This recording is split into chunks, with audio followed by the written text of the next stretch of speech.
আমার একটা সুন্দর চাচাতো বোন ছিল, যার চেহারা বড় সুন্দর, চেহারা বড় মায়াবী। আমার একটু মনের মধ্যে খায়েশ জাগছিল, আমি যদি আমার চাচাতো বোনটার সাথে মিলিত হইতে পারতাম। কিন্তু না না না, আমি এই চাচাতো বোনের সঙ্গে মিলিত হইতে পারি নাই। আমার চাচাতো বোনকে যতবার আমি এই কুপ্রস্তাব দেই, আমার চাচাতো বোন আমার কুপ্রস্তাবটাকে রিজেক্ট করে দেয়, বাতিল করে দেয়। আমি আমার চাচাতো বোনকে বারবার ভোগ করার চেষ্টা করলাম। হঠাৎ করে একদিন গভীর রজনীতে আমার চাচাতো বোন আমার কাছে আগমন করলো। আইসা আমার ডাক দিয়ে কয়, ভাই আমাকে তুমি 100 দিরহাম আমাকে হাওলাত দাও, ধার দাও। বলে আমি তোমাকে একটা কারণে, একটা মাধ্যমে 100 দিরহাম ধার দিতে পারি তোমার প্রয়োজন মেটানোর জন্য। তবে শর্ত হলো তুমি আমার সঙ্গে একটা রাত্রি যাপন করা লাগবে। মোহাব্বতে পড়েন না নাউজুবিল্লাহ। এক রাত্র তুমি আমার সাথে যাপন করা লাগবে। এবার এই কথাটা শোনার সাথে সাথে চাচাতো বোনটা রাগ দিয়ে বলতেছেন, আমার ভাইজান আমার টাকাটা বড় প্রয়োজন, যেহেতু আপনি আমার একটা শর্ত জুড়ে দিয়েছেন। হ্যাঁ হ্যাঁ যান, আমি আপনার শর্ততে রাজি হয়ে গেলাম, আমি আপনাকে আপনার সঙ্গে 60টা রাত্র কাটায় দিব। এবার চাচাতো বোন তার কাছ থেকে 100 দিরহাম নিয়ে তার বাড়িতে চলে গেলেন। পরের দিন রাত্রবেলা সকাল সকাল চলে আসতেন ওই ব্যক্তির সঙ্গে রাত্র কাটানোর জন্য। চাচাতো ভাইটা যখন তার উপরে ঝাপটায় ঝাপটায় পড়ল, বনি ইসরাইলের 3 জন বড় বড় জবরদস্তি মানুষ ছিল, যাদের কাজ ছিল সমাজের কোন দিক দিয়ে কোন মানুষকে বিপদে ফেলানো যায় সেই চেষ্টা করা। কথা কোন না, আছে না নাই? যেটা আমাদের বাংলাদেশের মধ্যে 5 আগস্টের পরে দেখা গেছে। 5 আগস্টের পরে যখন পূর্ববর্তী সরকার পলায়ন করছে, বাংলাদেশের মধ্যে একটা মামলার ব্যবসা চলছে, মামলার ব্যবসা। কি কথা বল না কেন? এলাকার কিছু কিছু প্রতিনিধি মিলা অমুক ছেলেকে, অমুক ছেলেকে, অমুক বেটারে, অমুক মানুষরে মামলা দিয়া দিয়া জেলখানায় নিয়েছে। 60,000 70,000 বাজেট হয়েছে। এই টাকা দেওয়ার পর মামলা হয় নাই, হালকা পাতলা একটা মামলা দিয়া তারে 15 দিন পরে জামিনে আনছে।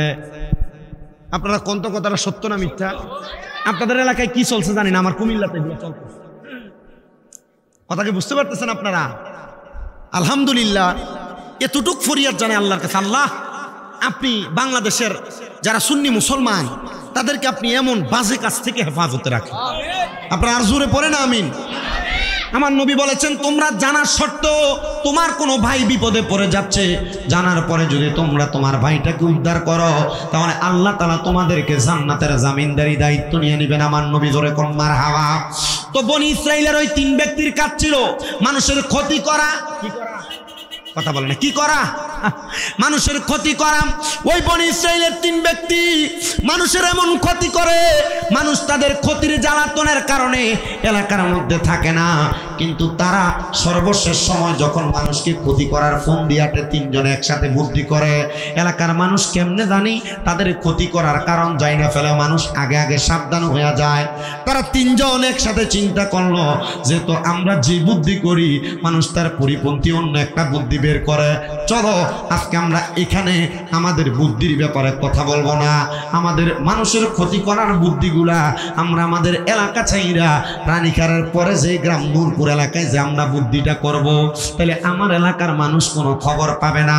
3 জন একসাথে বুদ্ধি করে ওই এলাকার মধ্যে গিয়া পাহাড়ের একটা গুহার মধ্যে প্রবেশ করেছে, আর চারদিকে তাকায় তাকায় দেখতেছে। আমরা দেখতেছি আমাদের বুদ্ধিগুলা শোনার জন্য কোনো মানুষ আছে কিনা, দেখতেছেন না বুদ্ধিগুলা শোনার জন্য কোনো মানুষ নাই।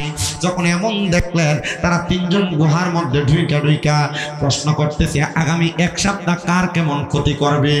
এই বুদ্ধি যখন করে, এমন টাইমে উপর থেকে 3টা বড় বড় পাথর আইসা ওই গুহার মুখটাকে বন্ধ করে দিয়েছে।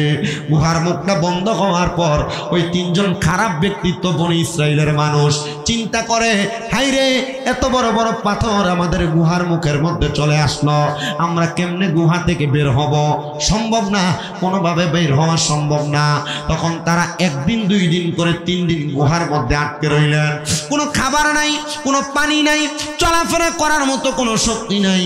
তখন তারা 3 জন একসাথে হয়ে বলতেছে, আসো না আমরা আল্লাহ তাআলার কাছে দোয়া করি, আল্লাহ তাআলা যদি আমাদেরকে রহম করে হয়তো আমাদেরকে এখান থেকে মুক্তি করবে, আল্লাহ ছাড়া কেউ আমাদেরকে বাঁচাইতে পারবে না।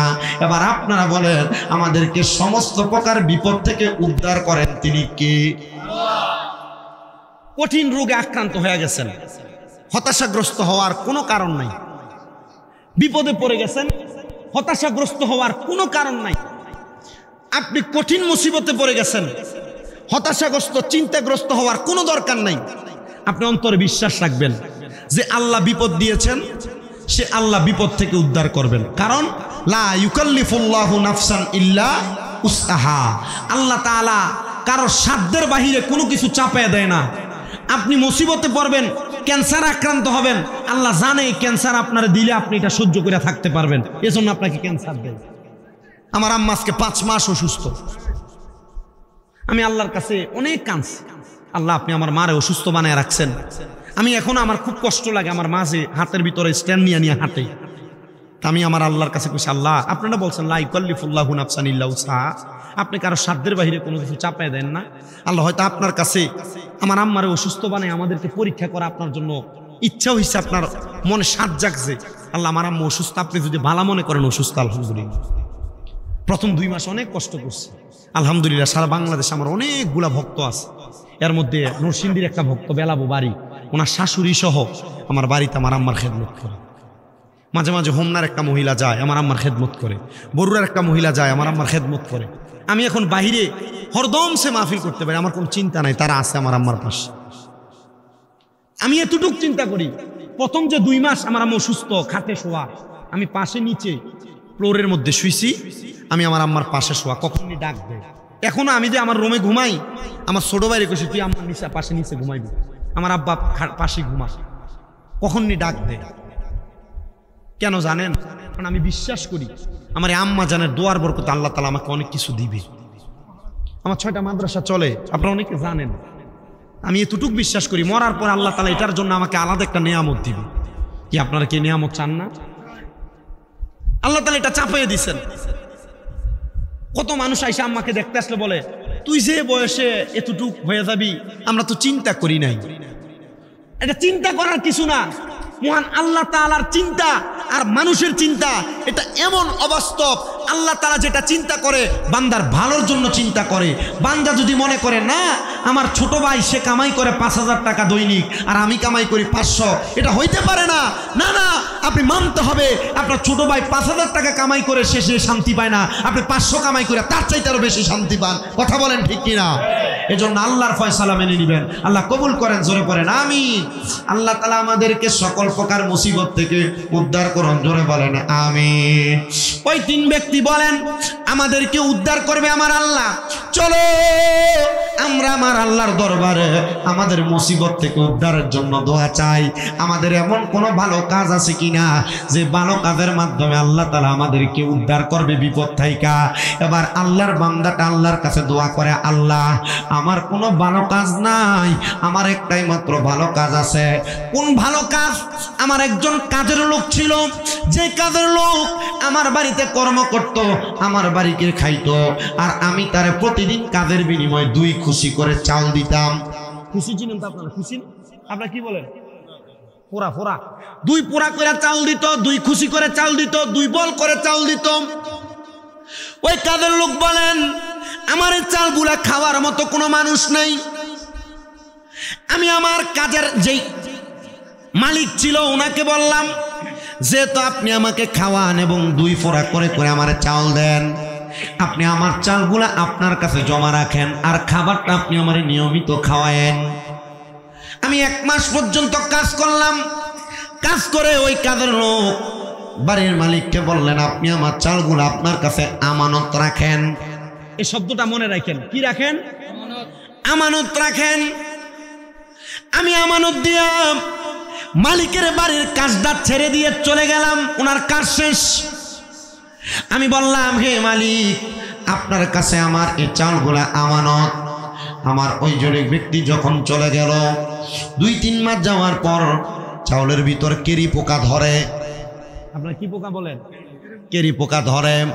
যখন মালিক দেখলেন এই চালগুলার মধ্যে পোকা ধরতেছে, আমি চাউলগুলা বাজারে বিক্রি করে এই চাউলের দামে একটা বকরি কিনলাম, ছাগল কিনলাম। বকরিটাকে সুন্দর করে আমি লালন পালন করলাম। বকরির বাচ্চায় ভরপুর হয়ে গেছে, অনেক বকরি এগুলা লালন পালন করার জন্য 2টা বকরি বিক্রি করে আমি আর একটা কাজের লোক রাখলাম। এবার যখন দেখলাম বকরিগুলা বেশি হয়ে গেছে, ছাগলগুলা বেশি হয়ে গেছে, আমি এগুলা বাজারে বিক্রি করে কয়েকটা গরু ক্রয় করলাম। এ গরু বাচ্চা দিতে দিতে অনেকগুলা হয়ে গেছে। এবার আমি হঠাৎ করে দেখলাম আমার ওই কাজের ব্যক্তি আমার কাছে হাজির। আইসা আমারে ডাক দিয়া কয়, এ বাদশাহ, এ আমার মালিক, আমার চাউলগুলা কি আপনি আমারে দিতে পারবেন? আমি আমার ওই কাজের লোককে বললাম, বাবা তোমাকে আমি তোমার চাউলগুলা দিতে পারবো না, তবে দেখো তোমার চাউলগুলা বিক্রি কইরা আমার বাড়ির সামনে যেই সুন্দর একটা খামার দেখো গরু সহ, এ খামার এবং গরু এবং খামারের যে রাখাল এগুলা সব তুমি নিয়ে যাও, এগুলা তোমার সম্পদ। কারণ তুমি তোমার চাউলগুলা আমানত দিয়েছ। চাউলগুলা যদি এগুলা আমি আমানতের তরফ করতাম তাহলে আল্লাহর কাছে জবাব দেওয়া লাগতো। আমি 3 মাস পরে দেখলাম চালগুলা নষ্ট হয়ে যায়।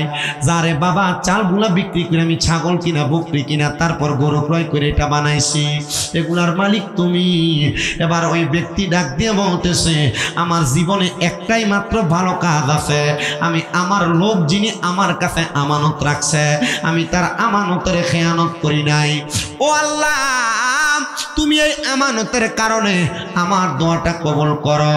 আমার আল্লাহ এত দয়ার আল্লাহ, আমানতের কারণে ওই ব্যক্তির ঘরের ওই ব্যক্তির গুহার সামনে যেই 3টা পাথর আসছে, আল্লাহ একটা ভালো কাজের বিনিময় গুহার সামনে থেকে ওই একটা পাথর সেখান থেকে সরাই আনিছে। জোরে সরাই পড়েন সুবহানাল্লাহ। ওরে তুমি তো মালিকুল কাদির, আরে বানাও কত বাদশারে ফকিরে, এসবে তোমার কুদরতেরই দান। আল্লাহ পরওয়ার গুনাহ খাতা মাফ করো আমার, বলেন গুনাহ খাতা মাফ করো আমার। আল্লাহ পরওয়ার গুনাহ খাতা, ওরে না যাই না কইরাছি গুনাহ মাফ কইরা দাও সাইরা আব্বানা। তুমি সারা কেয়া সেই আমার আল্লাহ, তুমি সারা কেয়া সেই আমার। হাইরে তুমি যদি মাফ না করো যাইবই আমরা কারো দ্বারে, দয়া কইরা দয়া করবেন দান। আল্লাহ পরওয়ার গুনাহ খাতা মাফ করো আমার, বলেন গুনাহ খাতা মার। আল্লাহ পরওয়ার গুনাহ খাতা মাফ করো আমার। তোমার যত বান্দায় আছে নারী বলো পুরুষ বলো ইবাদত করে যে তোমার, হাইরে নারী পুরুষ বান্দা যত তুমি আল্লাহ ক্ষমা করো, দয়া কইরা ক্ষমা করবেন দান। আল্লাহ পরওয়ার গুনাহ খাতা মাফ করো আমার, বলেন গুনাহ খাতা মাফ করো আমার। আল্লাহ পরওয়ার গুনাহ খাতা মাফ করো। বাজানো ও আমার রানীকার এলাকার পর্দার অন্তরালের মা বোনেরা, এবার আল্লাহ তাআলা গুহার মুখে পাথর দিয়েছিল কয়টা? কথা বলেন না কয়টা? 3টা পাথর দিয়ে আটকে দিছে। একটা ভালো কাজ আমানত রক্ষা করেছে। কি রক্ষা করছে? বহু এলাকার মধ্যে খবর নিয়ে দেখা যায় মানুষের কাছে মানুষ যদি 2-3 টাকা 1 লাখ টাকা 50,000 10,000 টাকা হাওলাত নেয়, হাওলাতের টাকাই বুঝে দেয় না আমানত রক্ষা করব কেমনে। আবার আমাদের এলাকার কয়েকটা মসজিদের খবর নিয়ে দেখলাম মসজিদ কমিটির অনেক সভাপতি সেক্রেটারিরা মসজিদের টাকা নিয়ে নিয়ে তারা বাজার খরচা করে খায়। 20,000 50,000 টাকা মসজিদের হিসাব দিতে পারে না। এবার আপনারা বলেন এমন ছোট্টা মার্কা সেক্রেটারিও বাংলাদেশে আছে না? না, মসজিদের টেহা মেরে খায়, এগুলো আছে। আমানত রক্ষা করা এটা বড় নিয়ামত। কি নিয়ামত? আল্লাহর নবী বলেন দুনিয়াতে কোনো মানুষ যদি কোনো মানুষের আমানত রক্ষা করে আমি তার জান্নাতের আমানতদারি নিলাম। কিসের আমানতদারি? জান্নাতের আমানতদারি নিয়েছেন রাসূল। তা আপনারা আমানত রক্ষা করবেন। আপনার কাছে কেউ 10 টাকা রাখলো, আপনার কাছে 10 টাকা আর পায় না, 10 টাকা নোট দেয় 5টা, পরে আপনি 5 টাকা রাখলি দেন। তার মানে বোঝা যায় এটা আমানত না। আমানত কোনটাকে বলে? টিস্যুর বক্স ঠিক এমন যেভাবে দিছে এভাবে তাকে ফেরত দেওয়া। এটাকে কি বলে? আমানত। আমানত। আপনি যদি বলেন আপনার কষ্ট হতে আমি কোনো জিকির আজকার করি নাই, যদি মনে করেন যে জিকির আজকার করে সময় শেষ করে দিতাম আমি পারবো, আমার অসুবিধা নেই। কিন্তু আমার কাছে ভালো লাগতেছে মই মুরব্বীরা আছে সেখানে ওয়াজ করলে এটা কাজে লাগবে। মা বোনরা পর্দার আড়ালে শুনতেছেন, মা বোনের ব্যাপারে এই বিষয়টা বেশি। আপনাদের স্বামী আপনার কাছে টেহা দিলে আপনারা বড় মোড় হয়ে যান। রাতকে যদি টেহাটা দিয়ে ঘুমায় সকালবেলা ফার্মটা দেয় একটা শাড়ি পছন্দ ছিল, আর আপনাকে বুঝতে হবে আপনার জামাইদের টেহাটা এনে দিছে, এটা তো মানসিক টেহা হইতে পারে। এই কথা কই না কা। এরপরে যদি বেড়াই শাড়ি আর কাপড় ফ্রি বিট না কিনে দেয় তখন বেডি আবার মুখটারে এই কথা কন না কেন? মা বোনদের কাছে করো জোরে আবদার, স্বামীর কাছে কম কম চাহিদা প্রকাশ করবে। স্বামী যা আপনার কাছে দিবে তা আমানত হিসেবে রাখবেন, স্বামীরটা স্বামীর কাছে ফিরিয়ে দিবেন। স্বামী যদি মনে করে আপনার জন্য কোনো কিছু আনবে, স্বামী নিজে আনবে, কারণ স্বামী তো আপনাকে মোহাব্বত করে। কথা কন না? আবার টাকা পয়সা আদায় করার, থ্রি পিস আদায় করার আরো বহুত মাধ্যম তো আছে, আপনি কি এটা শিখে দেওয়া লাগবে বেডি? আল্লাহ কবুল করেন, আমিন পড়েন। আমিন করেন সব আর মোহাব্বতে পড়েন না আমিন। আল্লাহ তাআলা আমাদেরকে আমানতদারিতা রক্ষা করার তৌফিক দান করুন, পড়েন আমিন। 3টা পাথর আসছিল, এর মধ্যে একটা ভালো কাজের মানে আমানতের ওসিলা দেওয়ার কারণে আল্লাহ তাআলা একটা পাথর সরায় আনিছে।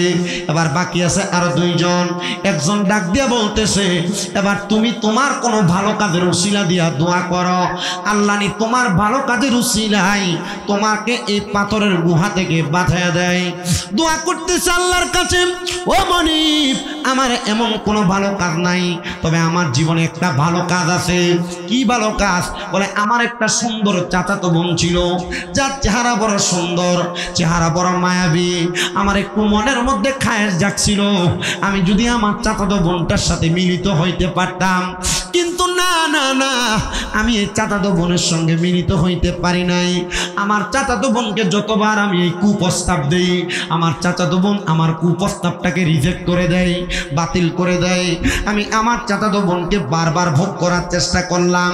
হঠাৎ করে একদিন গভীর রজনীতে আমার চাচাতো বোন আমার কাছে আগমন করলো।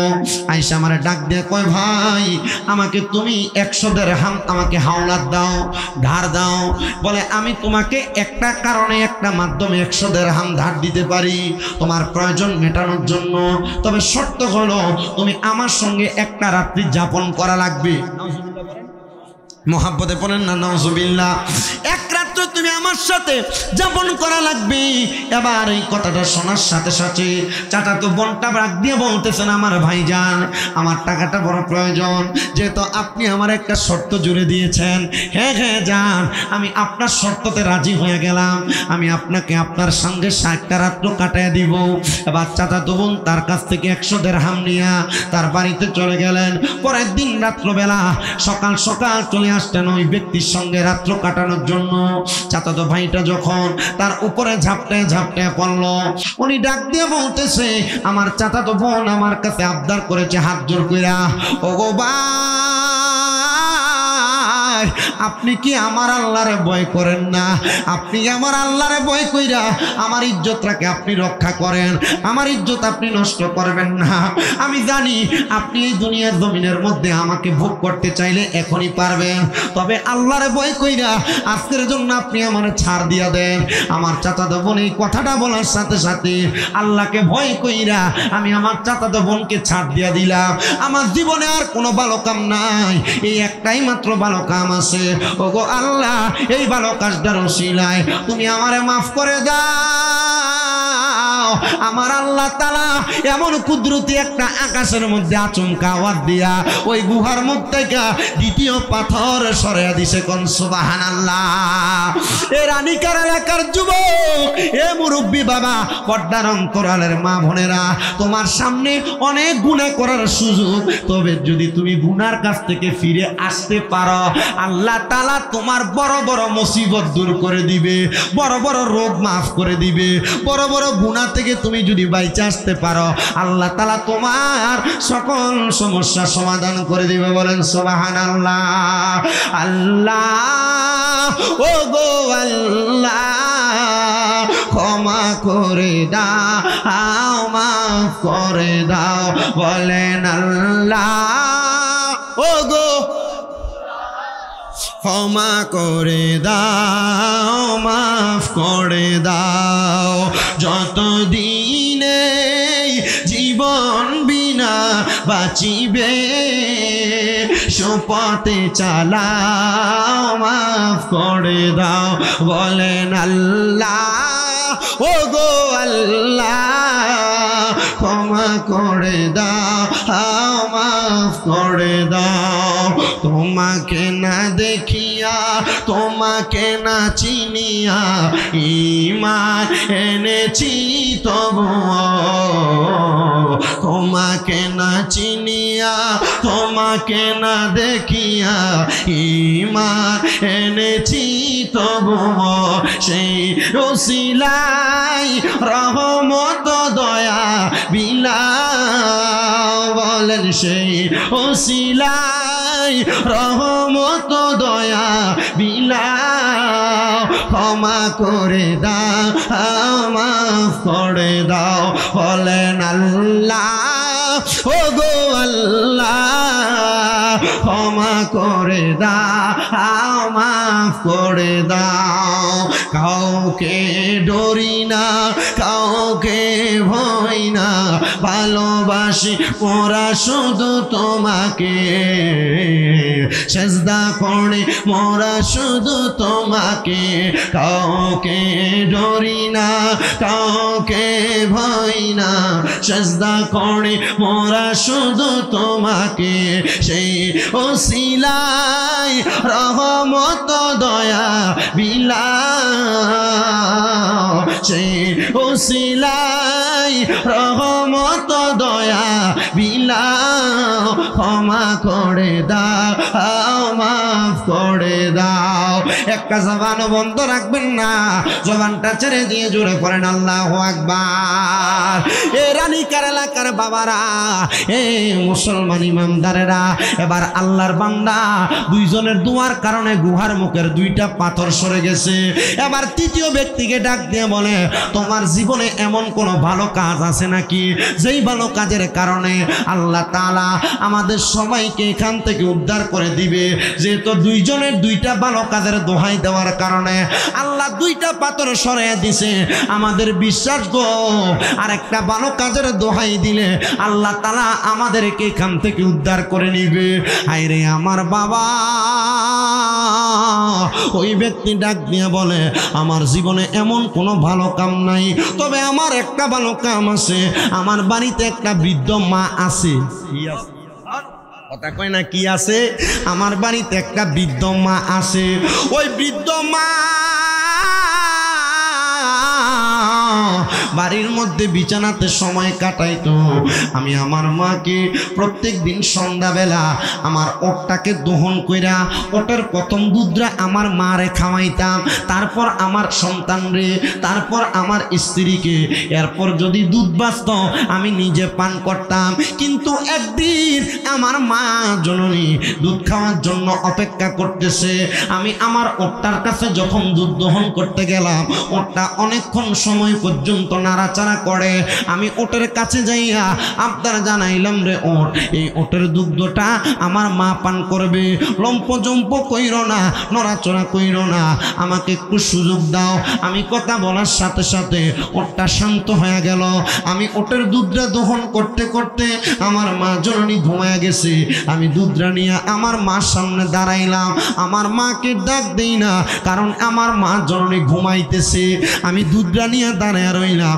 কিন্তু পাশের ঘরে আমার ছোট বাচ্চাটা কান্না করে আমার একটা নিয়ম আমি আমার মারে না খাওয়াইয়া এই দুধটা আমার সন্তানরে খাওয়াইতাম না আমার মারে না খাওয়াইয়া আমি এই দুধটা আমার স্ত্রীরে খাওয়াইতাম না আমার মারে না খাওয়াইয়া আমি সন্তান নিজে খাইতাম না যখন আমার সন্তান কান্দে আমি আমার মার জন্য অপেক্ষা করলাম সকালবেলা যখন আমার মা ঘুম থেকে জাগ্রত হয়ে গেছে আমি আমার মাকে আগে দুধ পান করাইলাম তারপর আমার সন্তানকে তারপর আমার স্ত্রীকে এরপর আমি নিজে পান করলাম আমার মা আমার মাথার মধ্যে হাতটা বুনে দিয়ে দোয়া করছে আল্লাহ ও আল্লাহ আমার সন্তান আমার জন্য ঘুম থেকে জাগ্রত না কইরা আমার কষ্ট হবে মনে কইরা আমার সন্তান এই জায়গার মধ্যে দুধ পান করে নাই দোয়া করলাম আল্লাহ তুমি আমার সন্তানরে মুসিবত থেকে উদ্ধার কইরো ও আল্লাহ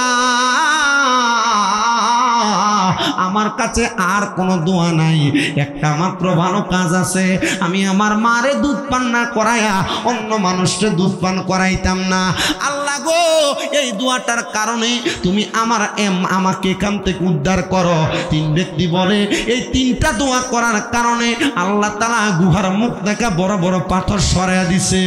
আমরা গুহা থেকে বাহির হইয়া আল্লাহর দরবারে একটা সেজদা দিয়া ডাক দিয়া বললাম, আল্লাহ আমরা যে পাপ করেছি, মানুষের গীবত করেছি, মানুষের ক্ষতি করতে চাইছি, ও আল্লাহ আমরা জানি গো আপনি আমাদেরকে শাস্তি দেওয়ার জন্য এই গুহার মধ্যে আটকা পড়ায়া রাখছেন। আল্লাহ এখন থেকে তওবা করি গো আল্লাহ, আর কোনোদিন গুনার কাজ করব না, আর কোনোদিন গুনার কাজ করব না, পরের ক্ষতি করব না, পরের হক নষ্ট করব না, মানুষের নামে গীবত করব না, মানুষের নামে মিথ্যা মিথ্যা কথা বলবো না। আল্লাহ গো, এবার কি আপনি আমারে মাফ দিবেননি? আল্লাহর নবী কই, হ্যাঁ আমার আল্লাহ তাআলা মাফ দেয়। কেমনে মাফ দেয় বান্দা জানো? কেমনে মাফ দেয় বান্দা জানো? আল্লাহ কেমনে মাফ দেয়? কয় কোনো বান্দা গুনাহ থেকে ফিরে আসার পর পরবর্তীবার ওই গুনাহটাকে করাকে এমনভাবে ভয় করে, সামনে যদি আগুনের কুণ্ডলি জ্বালায়া দেওয়া হয়, আগুনে পড়াকে বান্দা যেমন ভয় করে, ঠিক তেমন ভাবে বান্দা যদি পরবর্তীতে গুনাহ করাকে ভয় করে, আমার আল্লাহ তার জন্য জান্নাত রেডি করে রাখে। কিন্তু আমরা টাকা পয়সা ইনকাম করতে যায়া, সম্পদ জোড়াইতে যায়া, জায়গা ক্রয় করতে যায়া, ব্যবসা করতে যায়া আমরা আল্লাহকে ভুলে যাই, মিথ্যা কথা বেশি বেশি বলি, কথা কয় না, বলে কি বলে না, মিথ্যা কথা বেশি বেশি বলি, মুনাফিকি বেশি বেশি করি, দোকানের মধ্যে বিভিন্ন রকমের পায়তারা করি। না না না, আপনি যদি ছোট্ট একটা অন্যায় করেন, আল্লাহ তাআলার হাসরের ময়দানে আপনাকে সেটার জন্য জবাব দেওয়া লাগবে। এ পর্দার অন্তরালের আমার মা, আপনাদের জন্য কিছু ওয়াজ আমি আপনাদেরকে কইরা দিয়া যায়। মা গো মা, একটু মনটা লাগে শুনবা গো মা। তোমরা যারা তোমাদের স্বামীর কথা শোনো না, তোমরা যারা তোমাদের স্বামীর কথার উপর দিয়ে কথা বলো, এ মা তোমার স্বামী তোমাকে পর্দা করতে বলে, তোমরা যারা বেহায়াপনা করো, রাস্তায় রাস্তায় ঘুরে বেড়াও, মা গো আমি চাই না গো রানীকার এলাকার কোনো মহিলারা জাহান্নামে যাক, আমি চাই এলাকার সব মহিলারা জান্নাতে যাক। এ মুরব্বী বাবা, আপনার মেয়েকে আপনি পর্দা করাবেন, আপনার মাকে আপনি পর্দা করাবেন, আপনার বোনকে আপনি পর্দা করাবেন, আপনার স্ত্রীকে আপনি পর্দা করাবেন। এ মা বোনেরা, আপনারাও আপনাদের স্বামীর কথা মাইনা চলবেন, ভাইয়ের কথা মাইনা চলবেন, আপনাদের সন্তানের কথা মাইনা চলবেন। যদি আপনি এটা করতে পারেন, আপনি জান্নাতের মধ্যে যাইতে পারবেন। শোনো শোনো শোনো, এমন একজন জান্নাতি মহিলার কথা তোমাদেরকে বলি, যেই জান্নাতি মহিলাটার নাম হলো হযরতে জুবায়দা। যেই জুবায়দা দুনিয়ার জমিনের মধ্যে তার জিন্দেগিটা আরাম আয়েশের মধ্যে কাটাইছে, কিন্তু জুবায়দা যেই দিন শুনতে পাইল আল্লাহর কোরআনে আমার আল্লাহ বলেছে, লা ইয়াস্তাবি আসহাবুন নারি ওয়া আসহাবুল জান্নাহ, আসহাবুল জান্নাতি হুমুল ফাইজুন। জবান খুলে জোরে জোরে বলেন না আল্লাহু আকবার। আল্লাহ তাআলা কোরআন কারীমের মধ্যে বলেছেন, জান্নাতি এবং জাহান্নামীরা একরকম নয়। আসহাবুল জান্নাতি হুমুল ফাইজুন, যারা জান্নাতি তারা কোনো সফল কাম। এবার আপনারা বলেন, আমরা সবাই জান্নাতে যাইতে চাই কি চাই না? হে রাসূল তোমায় ভালোবাসি অন্তরে শুধু মুখে না, জান্নাতের আশায় নয় হে রাসূল, জাহান্নাম কেউ ডরি না। তোমায় পাওয়ার আশায় মন ছুটে যায় মদিনা। হাই এই সুর যদি শুনে থাকো, একবার দেখা দাও না। হে রাসূল তোমায় ভালোবাসি অন্তরে শুধু মুখে না, জান্নাতের আশায় নয় হে রাসূল, জাহান্নাম কেউ ডরি না। তোমার ওই নাম শুনিলাম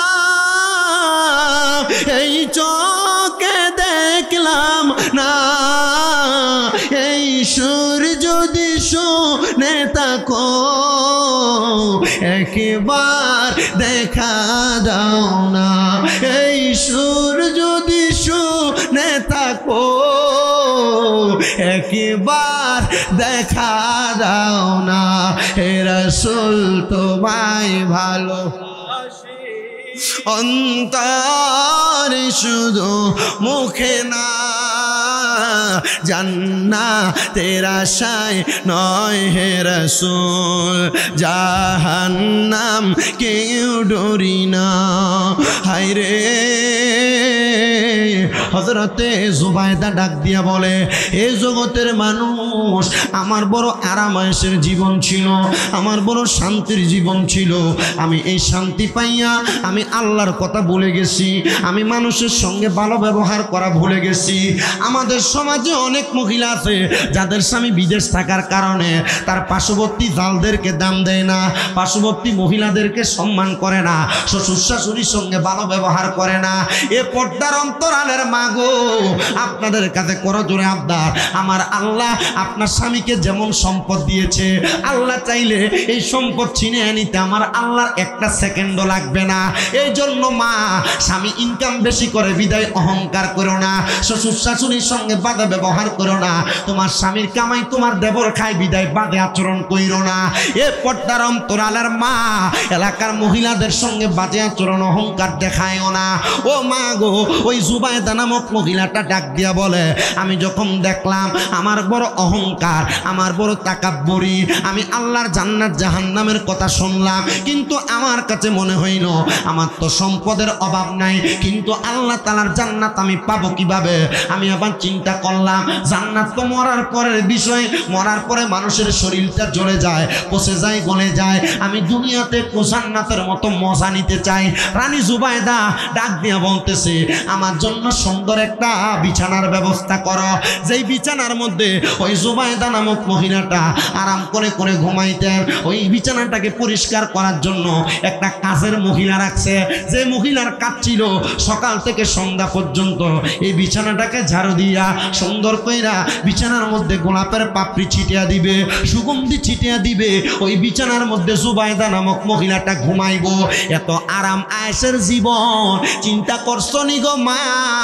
অন্ধকার কবরে যখন শোয়াইবো, 5টা সাদা কাপড় দিয়া কবরের মধ্যে নামাইয়া দিব, কিন্তু ওই কবরে যদি যাওয়ার আগে আল্লাহ নবীর পথে থাইকা বাঁচতে পারো গো, আমার আল্লাহ তাআলার প্যারা হাবিব নবীজির নূরানি কোল মুবারকে নিব।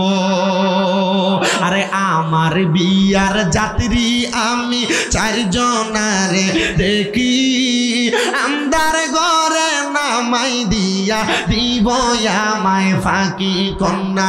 আমার বিয়ার যাত্রী আমি 4 জনারে দেখি, আন্দার ঘরে নামাই দিয়া দিব আমায় ফাঁকি। হাইরে ওই কবরে নূরের নবী আইব রে, ও প্রাণের মুর্শিদ রে, তুমি ধীরে ধীরে ফিরে ফিরে চাইও রে, তোমায় ডাক দিলে বলার প্রাণে চাইও রে, ও প্রাণের মুর্শিদ রে, তুমি ধীরে ধীরে চাইও রে।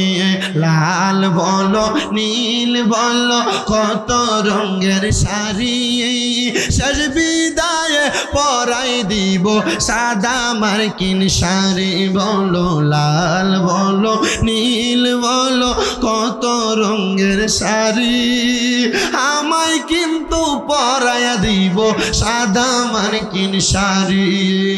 যাইবার কালে একবার নবী আইও রে, বলেন যাইবার আইও রে, ও পানের মুর্শিদ রে, তুমি ধীরে ধীরে ফিরে ফিরে চাইও রে, তুমি ধীরে ধীরে চাইও রে। আম পাতায় জাম পাতায় কত পানি চড়ে, শেষ বিদায়ের গোসল দিব বরুই পাতার জলে কন্যা। আম পাতায় জাম পাতায় কত পানি ঝরে, শেষ বিদায়ের গোসল দিব বরুই পাতার জলে। আতর গোলাপ সুরমা চন্দন ছিটায় দিব রে, ও প্রাণের মুর্শিদ রে, তুমি ধীরে ধীরে ফিরে ফিরে চাইও রে। মুসলমান ওই জুবাইদা মহিলা ডাক দিয়ে বলেন, আমার বিছানাটার মধ্যে সুন্দর গোলাপের পাপড়ি ছিটিয়ে দিত, আমি ওই বিছানায় ঘুমাইতাম। একদিন আমি আইসা দেখলাম আমার ওই কাজের মহিলা আমার আরামের বিছানাটার মধ্যে শুয়ে রইছে। খুব রাগ করছে। রাগ কইরা এই জুবাইদা নামক মহিলা তার বাড়ির 3 জন কর্মচারী রাখছেন, পুরুষ কর্মচারী। এই 3 জন কর্মচারী দিয়ে জুবাইদা নামক মহিলারে 3টা চাবুক দিয়া ইচ্ছা মতো 3 জন একসাথে পিটাইছে। জুবাইদা নামক মহিলা বলেন, এই পিটানোর পর কাজের মহিলাটার সামনে আমি যখন গেলাম, আমি দেখলাম 3টা চাবুকের আঘাত খাইয়ে মহিলা কি সুন্দর হাসতেছে। আমি গেলাম, এ মহিলা অন্যায় করলা, আমি রানীমার বিছানাতে ঘুমাইলা, 3 জন ব্যক্তি তোমাকে চাবুক দিয়া মারতেছে, এ চাবুকের আঘাতও খাইলা, কেমন নির্লজ্জের মতো এখন তুমি খিলখিল করে হাসতেছো, কারণ কি? কাজের মহিলা ডাক দিয়ে বলে, জুবাইদা, আমি যদি অল্প কিছুক্ষণ সময় আপনার এই বিছানাতে ঘুমানোর কারণে আপনি আমার 3টা কর্মচারী রাইখা চাবুক দিয়ে বাইরান, জুবাইদা আপনি তো সারা জীবন এই বিছানায় ঘুমাইছেন, আচ্ছা আপনি চিন্তা করেন তো আল্লাহ আপনারে কয়জন ফেরেশতা দিয়ে পিড়াইব? আমি এই কথা চিন্তা করে হাসি, আমি আমার এই বিছানায় ঘুমানোর শাস্তি দুনিয়াতে পাইতেছি, আর আপনি মরার পরে কবরে পাইবেন। আপনি মরার পরে কোথায় পাবেন? আচ্ছা দুনিয়াতে শাস্তিটা বালা না কবর ওই বালা? আল্লাহ যারা মুমিন বান্দা তাদেরকে দুনিয়াতেই কষ্ট দিয়ে নিয়ে যায়, আর জান্নাতে তাদেরকে জান্নাতের নিয়ামত খাওয়ায়। কেন? কয় লাহুমুল বুশরা ফিল হায়াতিদ দুনিয়া ওয়াল আখিরাহ। যারা জান্নাতি, যারা মুমিন, তাদের জন্য সুখবর দুনিয়া এবং আখেরাতে। আপনারা বলেন এই দুনিয়া এবং আখেরাতের ভয় আমাদের আছে না নাই? দুনিয়া আখেরাতের ভয় থাকলে ফজরের সময় কি নাক টেনে ঘুমায় না মসজিদে যায়? দুনিয়া আখেরাতের ভয় থাকলে 5 ওয়াক্ত নামাজ কি পড়ে না ছাড়ে? দুনিয়া আখেরাতের ভয় থাকলে রোজা রাখে না ছাড়ে? দুনিয়া আখেরাতের ভয় থাকলে সবাই সব কাজ করে, কিন্তু কবরের ভয় আপনার নাই। ও আব্বা, কবরের প্রথম রাত্রে আপনার এমন অবস্থা হবে, 2টা ফেরেশতা আপনার সামনে আসলে অন্ধকার কবর নূরের আলোতে ঝলমল করবে যদি ইমানদার হন। আর যদি আপনার দুনিয়ার জমিন থেকে বেঈমান হয়ে মারা যান, কবরের প্রথম রাত্র বড় ভয়ঙ্কর হবে। এরপরে আমি এই কথা চিন্তা করতে করতে আমি আমার ডান হাতের তালুটা ডান গালের সাথে লাগিয়ে মাটারে বাঁকা করে শুয়ে রইছি। হঠাৎ করে কবরের কথা স্মরণ, আমার পশমগুলা মনে হয় কিভাবে জানি খাড়া খাড়া হয়ে গেছে। তখন আমি একটা গজল লিখছিলাম। আমার যে আমরা যে ঘরে খাইলাম, কেন সোহেল ভাই না, সোহেল ভাই কইছে হুজুর আপনার এই গজলটা আমি শুনি, আপনি যে মাদ্রাসার পোলা পাইন নিয়ে গান, আমি এটা দেখি মাঝে মাঝে। তা আমি এই গজলটা লিখছি কবরের কথা স্মরণ কইরা। আমি লিখছি, আমার জায়গা হবে নি আমার মরা লাশের লাইগা, মসজিদের পাশে আমার মসজিদের পাশে আমার কবর দিও কইরাই আমার জায়গা হবে নি, আমার জায়গা হবে নি আমার মরা লাশের লাইগা, মসজিদের পাশে আমার কবর দিও কইরাই আমার জায়গা হবে নি। জগৎবাসী রে, আমি তোমরা ছেলে সন্তান কয়দিনের লাগিয়া, মরার পরে সবাই আমায় যাবে রে বলিয়া, কষ্ট হইল 3.5 হাত মাটি দিও খুইরাই আমার জায়গা হবে নি, আমার জায়গা হবে নি আমার মরা লাশের লাইগা, মসজিদের পাশে আমার মসজিদের পাশে আমার কবর দিও কইরাই আমার জায়গা জগৎবাসী রে আমি যেদিন যাব মারা দুনিয়া সারিয়া ভাই বন্ধু আত্মীয় স্বজন যাবে রে বলিয়া জগৎবাসী রে আমি যেদিন যাব মারা দুনিয়া ছাড়িয়া ভাই বন্ধু আত্মীয় স্বজন যাবে রে বলিয়া তোমরা রে দুয়ার মাঝে শরীক রাখিও করিয়া আমার জায়গা হবে নি আমার জায়গা হবে নি আমার মরা লাশের লাইগা মসজিদের পাশে আমার কবর দিও কইরা আমার জায়গা হবে নি জগৎবাসী রে আমি যেদিন যাব মারা দুনিয়া ছাড়িয়া গায়ের রঙিন জামা কাপড় নিবে রে খুলিয়া সাদা মার্কিন কাপড় আমায় দিও রে পরাইয়া আমার জায়গা হবে নি আমার জায়গা হবে নি আমার মরা লাশের জায়গা মসজিদের পাশে আমার কবর দিও কইরাই আমার জায়গা হবে নি জুবাইদা ডাক দিয়া কই জগতের মানুষ এই কথাটা বলার সাথে সাথে আমি আমার রাজপ্রাসাদ ছাইরা দিলাম দামি দামি বিছানা ছাইরা দিলাম আমি জঙ্গলাতে গুহায় যাইয়া আল্লাহ তাআলার ইবাদত করতে লাগলাম এবার আমার ওই চাকরানি মহিলাটা আমার কাছে যাইয়া ডাক দিয়া কই ও জুবাইদা আপনার রাজপ্রাসাদ পড়ে আছে আপনার সম্পদ পড়ে আছে আপনার অট্টালিকা পড়ে আছে এগুলা কি করতাম গো বলে এগুলা আমার আল্লাহর দ্বীনের কাজে ব্যয় করো আমার আল্লাহ তাআলা এমন ভাবে কবুল করছে গো ওই জুবাইদা নামক মহিলাটা ইন্তেকালের পরে তার এলাকার ছোট ছোট গরিব মানুষ যারা তারা সবাই স্বপ্ন দেখে ওই জুবাইদা জান্নাতি সবাই প্রশ্ন করে গো জুবাইদা কেমনে গো জান্নাত পাইলা জুবাইদা ডাক দিয়া কয় এমনে জান্নাত পাই নাই জান্নাত পাওয়ার কারণ একটা গো কারণ একটা আমার আল্লাহ আমারে আল্লাহর রাস্তায় কবুল কইরা আল্লাহর ইবাদতে মগ্ন কইরা আমার সম্পদ যে আমি আল্লাহর রাস্তায় ব্যয় কইরা দুনিয়া থেকে কবরে আসছে আমার আল্লাহ তাআলা এই জন্য আমি জুবাইদারে জান্নাতি বানায়া দিছে এই সন্তানের দল তোমাদের মা বাবা তোমার লাখ লাখ টাকার জায়গা জমি দিয়া গেছে কিন্তু তোমার মা বাবা কবরে কেমন আছে তুমি জানো না মা বাপ তোমারে বাড়ি দিয়া গেছে খেত মাতরে জায়গা দিয়া গেছে ব্যাংক ভর্তি টাকা পয়সা দিয়া গেছে ওই মা বাবা কবরে কেমন আছে জানো না আম্মা আব্বা কবরে কেমন আছে তুমি সন্তানের খবর নাই এর সন্তান রে চিন্তা কইরা দেখো তোমার মা বাপ যদি তোমার এই সম্পদগুলা না দিয়া যাইতো যদি তুমি কোনো জায়গায় ভাড়া থাকতা মাসে যদি 5,000 টাকা করে ভাড়া দিতা 12 মাসে 60,000 টাকা ভাড়া দেওয়া লাগতো কিন্তু তোমার মা বাবা তোমার অনেক সম্পদ দিয়া গেছে এ সন্তান আম্মা আব্বা বালা করে কোনো খাবার খায় না এমন সময় গেছে ঈদের দিনে আব্বার পরনে পুরান পাঞ্জাবি দেখা গেছে এমন সময় গেছে আম্মা ঈদের দিনে পুরান কাপড়টারে কোন রকম আস্তা দিয়া দিয়া পড়তাছে ও মা আপনি কেন নতুন জামা কাপড় পরেন না আব্বা গো আপনি কেন নতুন জামা কাপড় পরেন না আব্বা আম্মা অভাবের কথা বলতো না কিন্তু তুমি সন্তানরে নতুন জামা কাপড় কিনা দিত আব্বা আম্মা এখন কবরের বাসিন্দা তোমার টাকার অভাব নাই তোমার পয়সার অভাব নাই আমি জানি না রানীখার এলাকার কোন সন্তানের মা বাবা তারারে কষ্ট করে মানুষ করছে আজকে মা বাবা কবরে সন্তানের টাকার অভাব নাই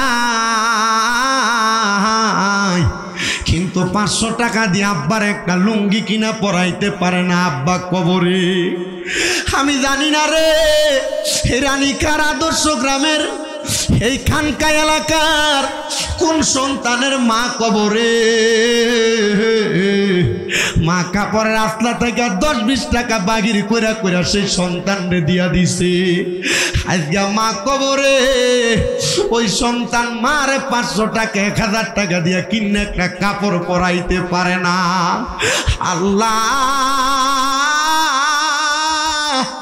যে সন্তানের মা নাই, যেই সন্তানের বাবা নাই, ওই সন্তানের মা বাবার কবর নাজাতের ফয়সালা করে দাও। আমি গতকালকে একটা মাহফিলে গেছিলাম ভৈরবের শ্রীনগর এলাকায়। শ্রীনগর ওই এলাকায় একটা ছেলে মাহফিল করায়, যার নাম শফিকুল ইসলাম। একা একটা মাহফিল করায় পুরো এলাকা লইয়া। আমি জিগাইলাম, ভাই এত টাকা দিয়ে মাহফিলে ব্যয় করেন, আপনার লাভটা কি? আমার ঘরে নিয়ে ডাক দিয়ে কয়ে, ভাই আমার চোখের সামনে আমার আব্বা 20 টাকা রোজের কাম করছে মানুষের বাড়িতে। ভাই আমার মা মানুষের বাড়িতে কাম কইরা কইরা আমরা খাওয়াইছে। এখন আমার টাকার অভাব নাই, কিন্তু আমি আমার মা বাপরে আমার টাকা পয়সা খাওয়াইতে পারি না। বাইরে আজকে আমি আস্তে একটা গরু কিনা মাহফিল সাজাইছি। আমার মা বাপ যদি থাকতো, আমার মা বাপ বড় খুশি হয়ে যাইতো। আমি আমার ভাই শফিকটারে বুকে টান দিয়া কইছি, রে ভাই কান্দিস না রে, আমিও তোর একটা ভাইয়ের মতো। আলেম হিসেবে আল্লাহর দরবারে দোয়া করব, আল্লাহ যেন তোমার ব্যয়ের কারণে তোমার মা বাপরে মাফ করে দেয়। ও সন্তানেরা, রানীখার এলাকার যুবকেরা, রানীখার এলাকার টাকাওয়ালা পয়সাওয়ালারা, তোমার মা বাপ যদি বাইচা থাকতো, মা বাপরে যদি তুমি প্রতি মাসে মাসে খানা খাওয়াইতা, তোমার কি প্রতি মাসে মা বাবার পেছনে 1000 2000 খরচ হইতো না? যদি 2000 টাকা করে খরচ হইতো, 12 মাসে 24,000 টাকা মারে দেওয়া লাগতো। এ সন্তান, মা বাপ যদি বাইচা থাকতো, অসুস্থ হয়ে পড়ে থাকতো, মা বাপরে যদি তুমি মাসে 1000 টাকার ফল কিনা খাওয়াইতা, 12 মাসে 12,000 টাকা তোমার মার পেছনে লাগতো। এই মসজিদরা, এই খানকা শরীফ এবং মসজিদের এত সুন্দর জায়গা পড়ে আছে, কিন্তু কাজগুলা সম্পূর্ণ করতে পারে না। সন্তান রে, মা বাবার জায়গা জমির যদি মাসে 5,000 করে ভাড়া দিতা, 12 মাসে 60,000 টাকা ভাড়া লাগতো। একটা সন্তান নি দাঁড়ায় কইবা, হুজুর আমি আমার মা বাবার নামে 60,000 পারতাম না, এই মসজিদটার জন্য আমি 20,000 টাকা আল্লাহর হস্তে দান করে দেব। একটা সন্তান যদি দাঁড়ায় যাও, আমি তোমার জন্য খাস করে দোয়া করব, আল্লাহ যেন তোমার কামাই রুজিতে বরকত দেয়। 20,000 টাকা খানকা মসজিদের জন্য দেওয়ার মতো আছেন নাকি একটা সন্তান? আপনার জন্য খাস করে দোয়া করা হবে।